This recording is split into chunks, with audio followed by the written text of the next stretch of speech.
Economía para todos y vamos inmediatamente a conversar con Guido Valdivia, representante, por supuesto, de Capeco, que pues ha presentado su informe económico de este sector de la construcción. Señor Valdivia, ¿cómo está? Bienvenido.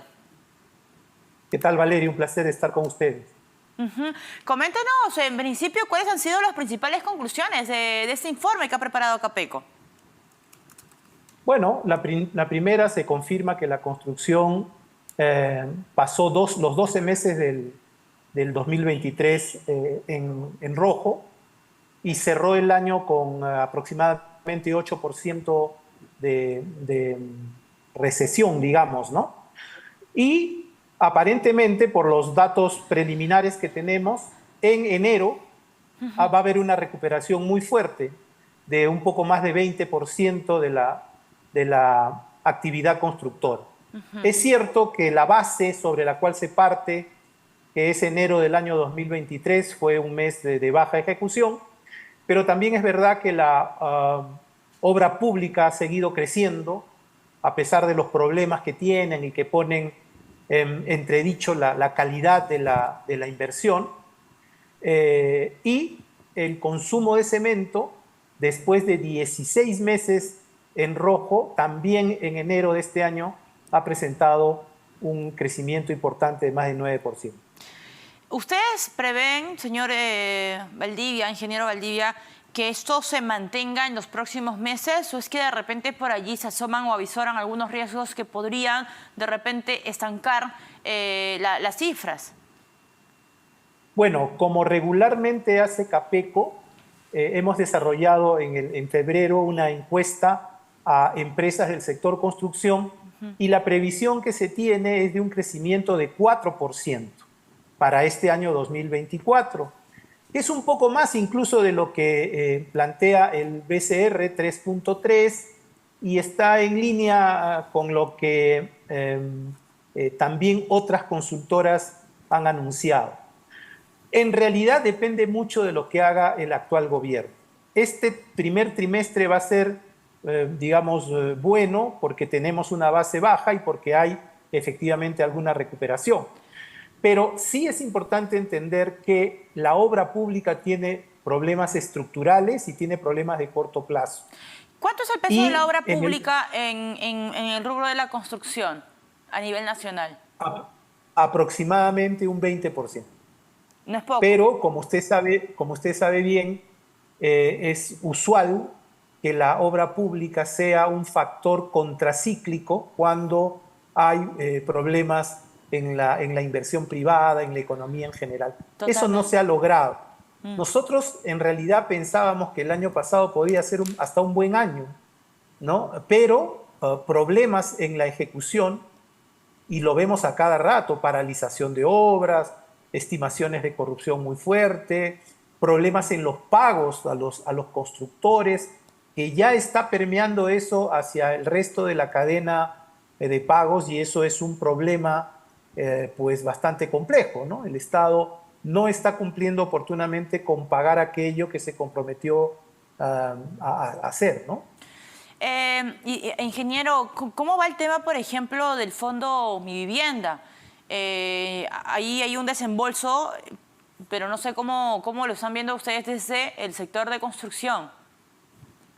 Bueno, el año pasado fue un año malo para Mi Vivienda, después del año récord del 2022, desembolsos que nunca se habían dado, más de casi 14.000 subsidios, hemos bajado notablemente. En Lima se han vendido menos viviendas, aproximadamente un 6% menos, y a eso me refería, ¿no? Por ejemplo, hemos tenido dificultades para acceder a los recursos de los bonos, de los subsidios del Estado. Ajá. Si no hay subsidios, no es posible que la gente acceda a créditos y por lo tanto no hay compra de vivienda. En este momento, por ejemplo, en el programa Mi Vivienda, se ha estimado, ¿no?, una inversión de 260 millones de soles en bonos para este año, para lograr 12.000 desembolsos, que es una buena cifra.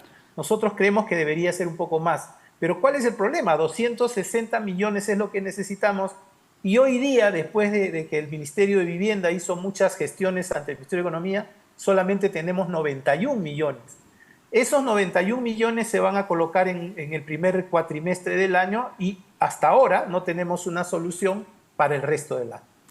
Aunque Valeria, se consigue ese dinero, ya se ha generado un problema porque muchos proyectos se han parado, ¿no?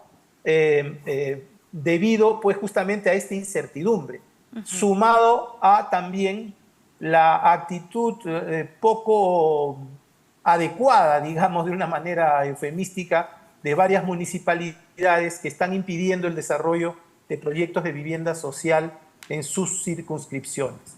Estos son dos factores ajenos al mercado que podrían hacer que Mi Vivienda, que es un líder, ¿no?, en el mercado habitacional, no pueda cumplir sus metas. Ingeniero, si es que de repente, ¿qué mensaje ustedes le brindarían o le darían en todo caso al gobierno para tratar de llegar a este crecimiento de 4% que ustedes están esperando este 2024, luego de cerrar pues con una caída estrepitosa de casi 8% el año pasado? Sí, 8%, que es una cifra que no se alcanzaba desde el año 99, una cifra negativa, claro, salvo por supuesto el año de la pandemia, ¿no? Mire, primero yo debo decir que tenemos una muy buena relación con el Ministerio de Vivienda, con el Ministerio de Transporte. Sus titulares son personas pues que tienen experiencia, capacidad y creo que voluntad. Pero lamentablemente no se están cumpliendo oportunamente con resolver estos problemas que además estoy seguro que ellos comparten. Hay también la necesidad de que el Ministerio de Vivienda recupere liderazgo en el tema de la aplicación de la normativa urbana.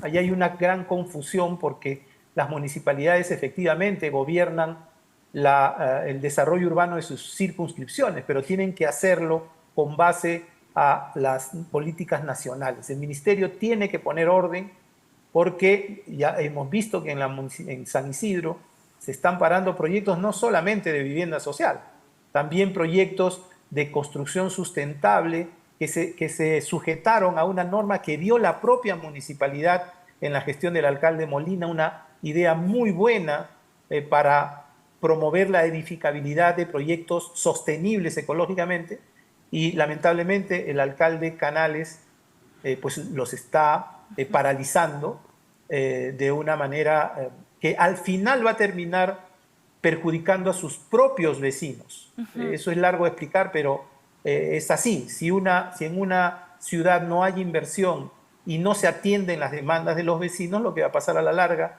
es que ese distrito va a perder lo que tiene en este momento. Por ejemplo, ya Miraflores no es el distrito que tiene el desarrollo inmobiliario más dinámico. En este momento es Jesús María. El otro tema es la obra pública. Ahí hemos visto los problemas que hay, la corrupción. Nosotros en radioprogramas hace 3 años dijimos que lo que se estaba haciendo era la crónica de una corrupción anunciada, y hoy día las investigaciones fiscales demuestran que esas normas se cambiaron para un favorecimiento indebido a empresas extranjeras y para marginar a empresas nacionales y de otros países que compiten, digamos, con integridad. Lamentablemente, nuestra legislación técnica de obra pública sigue siendo, pues, digamos, permeable a la corrupción. Ahora, un tema importante, sí, Valeria, es que el gobierno ha decidido una reingeniería en el Ministerio de Transportes y en su tramo. Eso es importante, pero sería muy bueno que esa reingeniería tenga un asesoramiento de alguna empresa internacional de consultoría organizacional. Para evitar caer, digamos, a más de lo mismo, ingeniero. Exactamente, para traer nuevas experiencias, nuevos modelos de gestión pública. Es una oportunidad que no podemos perder porque el Ministerio de Transportes no solamente rige, ¿no?, el transporte, las comunicaciones, sino también es el principal inversionista del sector público en obra pública. Y segundo, es importante que en este proceso de reingeniería haya un comité asesor, un comité de expertos nacionales que acompañe este proceso. Hemos olvidado esta práctica que era muy frecuente anteriormente. Y lo mismo pasa en la Autoridad para la Reconstrucción, hoy Autoridad de Infraestructura. Yo acabo de estar en Piura la semana pasada y se ven pues estos problemas que existen en las obras, ¿no?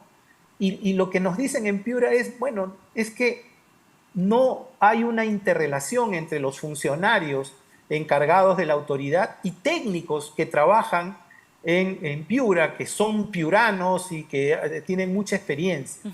Eso pasa en todo el Perú y no ofende a nadie un comité asesor. El comité asesor no va a reemplazar al funcionario, pero va a orientar algunas decisiones o va a opinar a partir de la experiencia sobre la conveniencia de hacer algunos ajustes. Esto es algo muy importante. Sí.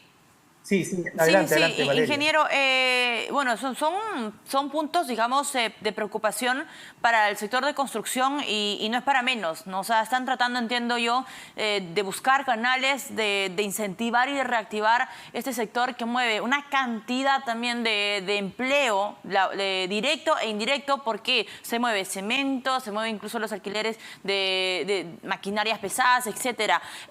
¿Cuáles son los tipos, y ya con esto voy cerrando, ingeniero, ¿cuáles son los tipos de construcción que usted cree que van a empezar a mover la brújula del 2024 desde el sector de Capeco? Mire, muy probablemente la inversión minera va a crecer, ¿no? El BCR habla de estimados de alrededor de 5 o 6%. Es una buena noticia porque el año pasado hubo una caída de casi 10%. Sí. Hay proyectos que están en marcha que aparentemente tienen el consenso de la comunidad para avanzar y eso es muy buena noticia. Segundo, bueno, y además tenemos un ministro de Economía que es conocedor del sector, es una persona con mucha experiencia en el sector público y privado. Otro sector que va a crecer son las alianzas público-privadas, que es muy importante, sobre todo en un momento de estrechez fiscal, hay que traer inversiones. Felizmente también en Proinversión está un nuevo cuerpo directivo liderado por José Salardi, que ha sido inclusive ministro de Estado, una persona con muchísima experiencia y ya el año pasado ha habido una recuperación de estos procesos de inversión. Esperamos que la vivienda social también pueda crecer, pero hay que actuar muchísimo. Y en el sector público, en la obra pública, por favor, hay que comenzar a reducir las obras paralizadas. Hay que procurar primero... ¿Y eso está en el terreno de quién? A ver, aquí hay un problema porque las obras se paralizan por generalmente discrepancias, ¿no es cierto? Y los funcionarios públicos encargados de dar las licitaciones o de gestionarlas, tienen miedo de resolver esas discrepancias y las mandan a los arbitrajes, ¿no? En nuestra opinión, esos proyectos que vienen ya de antiguo, que suman más de 27.000 millones de soles paralizados, deberían ser resueltos por un grupo especial que integren la entidad que contrata, naturalmente, OCE, o sea, el organismo regulador de contrataciones, y la Contraloría. Si se forman estos grupos especiales para destrabar estos proyectos, probablemente los funcionarios se van a sentir seguros de poder tomar decisiones respecto a este tema y, por supuesto, se traslada una experiencia en contratación pública de OCE y en supervisión de obras a las entidades concedentes por parte de la Contraloría. Si la Contraloría y OCE dicen, bueno, primero tú resuelve, después yo reviso, pues nunca vamos a salir de este tema por más voluntad que haya, y esa debería ser la meta mínima. Cambiar algunas normas del reglamento de contrataciones es urgente, no se puede seguir para poder incentivar. No se puede seguir entregando las obras al menor precio. Ese es el peor de los negocios y es la fuente más grande de corrupción. Señor Valdivia, ingeniero Valdivia, entonces, bueno, las cosas están claras, ¿no? Inversión, mientras haya inversión minera, que el año pasado cayó, que justamente el MINEN hablaba de 10 proyectos, la mayoría de ellas, pues, ampliación, de todas maneras se mueve un poco la brújula, APPs y el tema de Proinversión, que ayer tuvimos una conferencia por el tema de Chinecas y esperemos que de verdad esto se pueda concretar en los próximos años en beneficio de Ancash, pero también para la economía nacional. Ingeniero, muchísimas gracias. Gracias por el alcance, gracias por el análisis también del sector de construcción. El ingeniero Guido Valdivia estuvo con nosotros, director ejecutivo de Capeco. Hacemos una